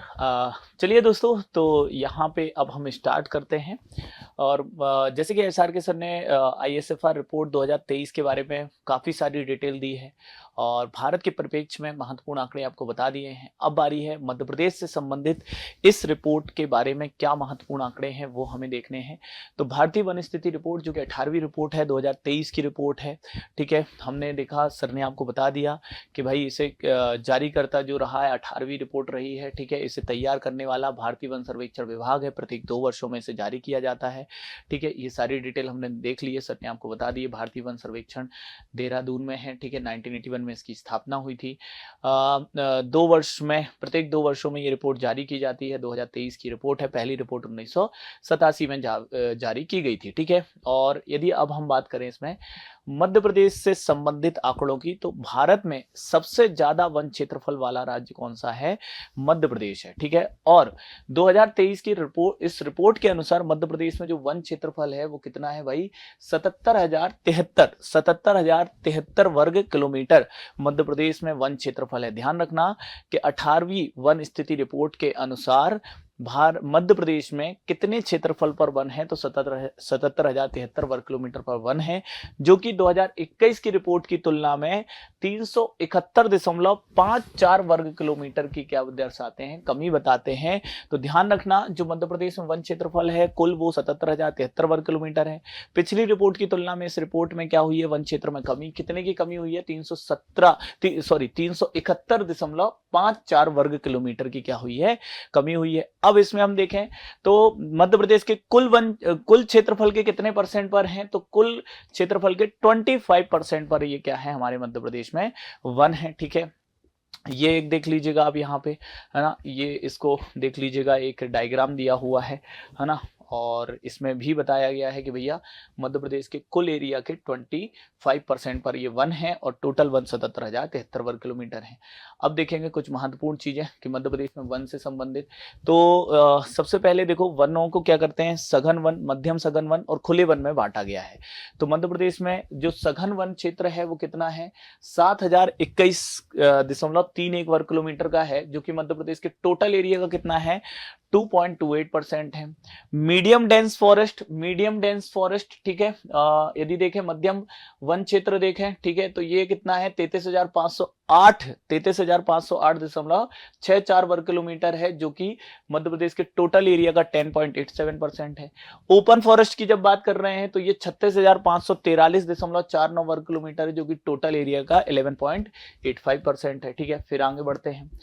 अब बारी है इस बार, पिछली बार हालांकि पिछले रिपोर्ट में भी झाड़ीदार वनों के बारे में सर्वेक्षण में आंकड़े दिए थे, इस बार भी दिए हैं। तो मध्य प्रदेश में स्क्रब फॉरेस्ट इसे कहते हैं, झाड़ीदार वन, स्क्रब फॉरेस्ट, इसका जो टोटल एरिया है वो मध्य प्रदेश में कितना है? तो ये है 3,124, ठीक है। मतलब 3124, 3,124.20 किलोमीटर स्क्वायर, ये क्या है? वन क्षेत्रफल है, ठीक है, मध्य प्रदेश में, जो कि मध्य प्रदेश के टोटल एरिया के कितने परसेंट पर स्क्रब वन है? ये ध्यान रखना, 1.01%, 1.01% पर स्क्रब फॉरेस्ट है, झाड़ीदार वन है, ठीक है, ध्यान रखिएगा, है ना। एरिया कितना है झाड़ीदार वन का मध्य प्रदेश में? तो झाड़ीदार वन का मध्य प्रदेश में एरिया है 3,124, ठीक है। फिर देखो सबसे ज्यादा झाड़ीदार वन कहां है मध्य प्रदेश में? मुरैना में है। कितने हैं? 263.99 वर्ग किलोमीटर पे है। पिछली रिपोर्ट जो थी उसमें नीमच में बताए गए थे, इस बार सबसे ज्यादा कहां बताए गए हैं झाड़ीदार वन? मुरैना में। न्यूनतम झाड़ीदार वन कहां पर है? सबसे कम पिछले बार भी हरदा में थे, इस बार भी हरदा में है। 3.78 वर्ग किलोमीटर ही क्या है? ये वन है, ठीक है। तो झाड़ीदार वन मध्य प्रदेश में कितने क्षेत्रफल पर हैं? तो 3,124 वर्ग किलोमीटर पर झाड़ीदार वन है, जो कि मध्य प्रदेश के टोटल एरिया के 1.01% है। इसमें सबसे ज्यादा झाड़ीदार वन वाला जो जिला है वो मुरैना है। न्यूनतम झाड़ीदार वन वाला जिला जो है वो हरदा है, ठीक है। फिर इसमें देखेंगे कुछ और महत्वपूर्ण बातें कि कुल कार्बन स्टॉक के बारे में बताया गया है, ठीक है। मध्य प्रदेश में कुल कार्बन स्टॉक कितना है? 608 ठीक है, 608.42 मेट्रिक टन ये कार्बन स्टॉक है, ठीक है, जो कि प्रति हेक्टेयर कार्बन स्टॉक कितना हो जाता है मध्य प्रदेश में, प्रति हेक्टेयर कार्बन स्टॉक 78.93 टन हो जाता है, ठीक है। ये आपका 608.42 मेट्रिक टन कुल हमारे मध्य प्रदेश में कार्बन स्टॉक है, जो कि प्रति हेक्टेयर के हिसाब से कितना हो जाता है, 78.93 टन हो जाता है प्रति हेक्टेयर। वही देश के वनों में कुल कार्बन स्टॉक कितना है, 7,285.5 मिलियन टन मिलियन टन होने का अनुमान है। और 2021 के अंतिम आकलन की तुलना में, ठीक है, देश में कुल कार्बन स्टॉक 81.5 मिलियन टन की क्या हुई है, वृद्धि। तो पिछले वर्ष की तुलना में कितने कार्बन स्टॉक की वृद्धि हुई है, 81.5 मिलियन टन की क्या हुई है, वृद्धि हुई है। फिर देखेंगे मध्य प्रदेश में यदि देखेंगे सर्वाधिक 20,421 वर्ग किलोमीटर बांस वाला क्षेत्र है, ठीक है। तो पूरे भारत में सबसे ज्यादा बांस वाला क्षेत्र कहां पर है, मध्य प्रदेश में है, 20,421 वर्ग किलोमीटर, ये ध्यान रखना। वहीं देश का कुल बांस वाला क्षेत्र कितना है, 1,54,000 वर्ग किलोमीटर होने का अनुमान है। ISFR रिपोर्ट 2021 की तुलना में देश में बांस वाले क्षेत्र में 5,227 वर्ग किलोमीटर की क्या हुई है, वृद्धि दर्ज हुई है। अब देखो, अब है मध्य प्रदेश में सर्वाधिक वन आवरण वाले जिले, ठीक है। इसमें यदि हम देखेंगे तो मध्य प्रदेश में सबसे ज्यादा वन आवरण वाले जिलों का नाम देखेंगे तो सबसे ज्यादा वन आवरण वाला जिला कौन सा है, बालाघाट, जहां 4,921.18 वर्ग किलोमीटर पर वन है और परसेंटेज वाई 53.32%। दूसरे नंबर पे छिंदवाड़ा। ध्यान रखना, ये जो रिपोर्ट इस बार दी गई इसमें 53 जिले ही शामिल किए, सॉरी, यदि हम देखेंगे तो 52 जिले के आधार पर ही ये रिपोर्ट तैयार की गई है, 52 जिलों के आधार पर ही की गई है, जबकि 55 जिले हैं, लेकिन ये रिपोर्ट 52 जिलों के आधार पर ही जारी की गई है। ध्यान रखना, यानी कि जब छिंदवाड़ा का ये वन क्षेत्रफल दे रहे हैं तो इसमें पांडुरना का वन क्षेत्र शामिल है, क्योंकि पांडुरना को पृथक करके अभी ये वन रिपोर्ट तैयार नहीं हुई। अब 2015 की जो रिपोर्ट होगी 19वीं, उसमें अलग से पांडुरना का वन क्षेत्रफल दिया जाएगा, है ना, इसमें नहीं दिया गया। पहले नंबर पे बालाघाट है, सबसे ज्यादा वन क्षेत्रफल, फिर छिंदवाड़ा, फिर बैतूल, फिर मंडला और फिर कौन सा है, श्योपुर है। तो श्योपुर इस बार किस नंबर पे भैया, तो श्योपुर ध्यान रखना आपका किस नंबर पे चला गया है, 5वें नंबर पे। बालाघाट, छिंदवाड़ा, बैतूल, मंडला और श्योपुर, 5 जिले याद रखना। MPPSC क्या करती है, 5 जिलों तक का भी पूछ लेती है, इसलिए याद रखना, ठीक है। इसमें हम देखेंगे तो बालाघाट के वन क्षेत्रफल में कमी दर्ज की गई है, ठीक है। छिंदवाड़ा के वन क्षेत्रफल में भी कमी आई है, लेकिन बैतूल के वन क्षेत्र में 5.34 की वृद्धि हुई है। फिर हम मंडला में देखेंगे तो कमी आई है, और आपके श्योपुर के वन क्षेत्र में भी क्या आई है, कमी आई है। अब देखो न्यूनतम वन आवरण वाले जिले, तो पिछली रिपोर्ट में न्यूनतम वन आवरण में यदि देखें तो उज्जैन पहले नंबर पे था, इस बार पहले स्थान पर कौन सा है, न्यूनतम वन आवरण वाला जिला कौन सा है, शाजापुर है। ये ध्यान रखना, कितने क्षेत्रफल पर शाजापुर में 29.26 वर्ग किलोमीटर पर वन है, ध्यान रखेंगे इस बात का, ठीक है। कहां पे, शाजापुर में। उज्जैन दूसरे नंबर पे, तीसरे नंबर पे आगर मालवा है, चौथे नंबर पर निवाड़ी है और 5वें नंबर पर रतलाम है। तो शाजापुर, उज्जैन, आगर मालवा, निवाड़ी और रतलाम, ये आपके क्या हो रहे हैं, न्यूनतम। तो मध्य प्रदेश में सबसे ज्यादा वन आवरण या वन क्षेत्रफल वाला जिला कौन सा हो गया, बालाघाट, और न्यूनतम वन क्षेत्रफल वाला जिला कौन सा हो गया भैया, तो ये हो गया शाजापुर। अब देखो सर्वाधिक वन आवरण प्रतिशत वाले जिले, सबसे ज्यादा वन आवरण प्रतिशत कहां पर है, तो ध्यान रखना सबसे ज्यादा वन आवरण वाले प्रतिशत वाला जो जिला है, ये बदला है दोस्तों, ये आंकड़े बदले। सबसे ज्यादा वन आवरण वाला जिला जो है वो है उमरिया, ठीक है। कितने पे, 54 पॉइंट, ध्यान रखना 54.95%। तो सबसे ज्यादा वन आवरण प्रतिशत में पहला जिला कौन सा हो गया है, उमरिया। क्षेत्रफल में कौन सा है, बालाघाट अभी भी है, पहले बालाघाट ही परसेंटेज वाइज भी बालाघाट ही था, लेकिन यहां पे आंकड़े बदले हैं। सर्वाधिक वन आवरण प्रतिशत वाला जिला कौन सा हो गया है, उमरिया, 54.95। हालांकि सेकंड नंबर पे हम देखेंगे तो बालाघाट है, दूसरे नंबर पे, तीसरे नंबर पे श्योपुर है।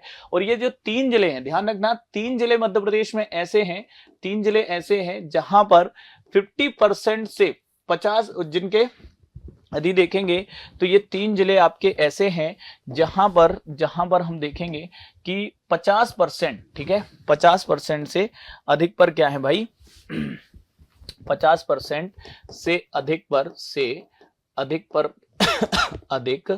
पर वन है, ठीक है। 3 जिले हैं, कौन कौन से, उमरिया, बालाघाट और श्योपुर। ठीक है। तो सबसे ज्यादा 1% वाला जिला कौन सा? उमरिया, फिर बालाघाट, श्योपुर, मंडला, और फिर उसके बाद यदि हम देखें 5वें नंबर पर सीधी आ रहा है, ठीक है। तो ये पॉइंट्स ध्यान रखेंगे। फिर हम आते हैं न्यूनतम वन आवरण प्रतिशत वाले जिले। तो इसमें पहले स्थान पर तो उज्जैन है, दूसरे पर शाजापुर है, और तीसरे पर आगरमालवा है, चौथे पर रतलाम है, 5वें पे राजगढ़ है। तो यहां पर एक महत्वपूर्ण पॉइंट आप ध्यान रखना कि यदि आपसे पूछ रहा है सर्वाधिक वन क्षेत्रफल वाला जिला, ठीक है, तो ये कौन सा आ जाएगा? बालाघाट, ठीक है। यदि बोल रहा है 1% वाला जिला, तो ये आएगा कौन सा? उमरिया, उमरिया, ठीक है। फिर न्यूनतम वन क्षेत्र वाला, न्यूनतम वन क्षेत्रफल वाला जिला, तो ये आंसर आ जाएगा कौन सा? शाजापुर। लेकिन न्यूनतम 1% वाला जिला, तो ये आएगा कौन सा? उज्जैन। समझ रहे हो? दोनों आंसर अलग अलग हो रहे हैं, ध्यान से रखना। तो न्यूनतम 1% वाला जिला उज्जैन, कितने पर? तो परसेंटेज थोड़ा पहले वाले का याद रखना, 0.69%। फिर शाजापुर है, फिर आगरमालवा, रतलाम है और राजगढ़ है, ठीक है। अब वन आवरण में वृद्धि दर्शाने वाले जिले, ऐसे कौन से जिले हैं जहां पर 2021 की रिपोर्ट की तुलना में वन क्षेत्रफल में क्या हुई है? वृद्धि हुई है। तो न्यूनतम वन आवरण प्रतिशत वाले जिले जो हैं, सॉरी ये गलत हो गया, यहां पे ये गलत लिख गया है, इसे सर्वाधिक वृद्धि, ठीक है, वन क्षेत्र में वृद्धि वाले जिले, ठीक है, ये आप ऐड कर देना। तो इसमें आ जाएगा कौन सा? भिंड। भिंड में सबसे ज्यादा वन क्षेत्रफल में वृद्धि हुई है, 81.07, रतलाम में 38.81 और निवाड़ी में 26.55, है ना। फिर इसके बाद दतिया आ रहा है और मुरैना आ रहा है, ठीक है। तो मुरैना 5वें नंबर पे, ध्यान रखना। भिंड यदि हम देखें तो मध्य प्रदेश में सबसे ज्यादा वन क्षेत्रफल में वृद्धि वाला जिला, वन क्षेत्रफल में वृद्धि वाला जिला कौन सा रहा है? इस बार भिंड रहा है, ठीक है। कितने वन क्षेत्रफल की वृद्धि हुई है भिंड में? 81.07 वर्ग किलोमीटर क्षेत्रफल की क्या हुई है? वन क्षेत्रफल की वृद्धि हुई है। वन आवरण में वृद्धि दर्शाने वाले जिले ये तो हो गए थे, है ना। कमी, अब देखना है कमी दर्शाने वाले जिले। कमी दर्शाने वाले सबसे ज्यादा वन क्षेत्रफल में कमी कहां हुई है? दमोह में 85.29 किलोमीटर स्क्वायर क्षेत्रफल में कमी आई है। फिर दूसरे नंबर पे सागर रहा है, तीसरे नंबर पे श्योपुर, चौथे पर गुना, 5वें पर सिवनी, ठीक है। तो जरा यहां पर ध्यान देना आप दोस्तों कि यदि आपसे पूछ रहा है वन क्षेत्र में वृद्धि, तो वन क्षेत्र में वृद्धि सबसे ज्यादा सर्वाधिक कहां हुई है? मध्य प्रदेश किस जिले में हुई है? भिंड में हुई है। और वन क्षेत्र में कमी, सर्वाधिक कमी कहां हुई है? तो दमोह में हुई है। इतना याद रखना, है ना, ये पॉइंट ध्यान रखेंगे। चलो अब देखो नगरीय निकाय, इस बार क्या हुआ? 2023 की रिपोर्ट में नगरीय निकायों के वन क्षेत्र के बारे में भी बताया गया है, ठीक है। इसमें देखिए सर्वाधिक वन आवरण वाले नगरीय निकाय, तो इसमें कौन कौन शामिल किए गए हैं? चित्रकूट मध्य प्रदेश में कौन सा नगरीय निकाय है जहां पे सबसे ज्यादा वन क्षेत्रफल है? तो वो है चित्रकूट, ठीक है, 24.11 वर्ग किलोमीटर पर। सेकंड नंबर पे मलाजखंड है, थर्ड पे शिवपुरी है और चौथे पे चंदेरी। तो सबसे ज्यादा वन आवरण वाला नगरीय निकाय कौन सा है भाई साहब? आपका चित्रकूट है, ठीक है। कहाँ आता है चित्रकूट? तो ध्यान रखना चित्रकूट आता है सतना जिले में, ठीक है। मलाजखंड कहाँ आ रहा है? बालाघाट में आ रहा है, बालाघाट में आ रहा है। चंदेरी कहाँ आ रहा है? अशोकनगर में आ रहा है, अशोकनगर। तो सबसे ज्यादा वन आवरण वाला नगरीय निकाय कौन सा है? चित्रकूट। फिर देखो सर्वाधिक 1% वाला नगरीय निकाय कौन सा है? चंदेरी, ठीक है। कौन सा है भाई? चंदेरी है, ठीक है। इसके अलावा यदि हम देखेंगे तो दूसरे नंबर पर क्या है? चित्रकूट आता है, तीसरे पे शिवपुरी, फिर मलाजखंड। तो यहाँ आंकड़े बदल रहे हैं। सबसे ज्यादा वन क्षेत्रफल वाला जो नगरीय निकाय है, वन क्षेत्रफल वाला, तो उसमें चित्रकूट है, लेकिन परसेंटेज वाइज कौन आ जाता है नगरीय निकाय में? चंदेरी, ठीक है। हाँ, अर्बन जो आपके म्युनिसिपल कॉर्पोरेशन है उसके अंतर्गत जो वन क्षेत्र आते हैं उसमें सबसे ज्यादा वन क्षेत्रफल वाला जो नगरीय निकाय है वो चित्रकूट है, लेकिन 1% में वाला कौन सा नगरीय निकाय है? चंदेरी। तो ये बात ध्यान रखना, है ना, ये बात ध्यान रखना। अब ये कुछ आंकड़े दिए हुए हैं जो कि वन आवरण दिया, वेरी डेंस फॉरेस्ट दिया हुआ है, ठीक है, वन आवरण परसेंटेज दिया हुआ है, तो ये चीजें इसमें रहेंगी दोस्तों। तो ये आपके प्रमुख क्या थे, आंकड़े थे किसके संबंध में, मध्य प्रदेश के जो वन रिपोर्ट है, बाकी आपको इंडिया के परिप्रेक्ष्य में, भारत की वन रिपोर्ट के परिप्रेक्ष्य में एसआर के सर काफी डिटेल में बता ही चुके हैं, ठीक है। इससे पहले भी मैंने एक वीडियो ऑलरेडी अपलोड कर दिया था अलग से मध्य प्रदेश की वन रिपोर्ट पे, काफी सारे विद्यार्थी उसे भी देख चुके हैं। तो आप इन जो आंकड़े मैंने बताए हैं इनको बहुत अच्छे से अपने पास नोट कर लीजिए, ठीक है, अच्छे से पढ़ते रहिए, बेहतर तैयारी करिए, बेस्ट ऑफ लक।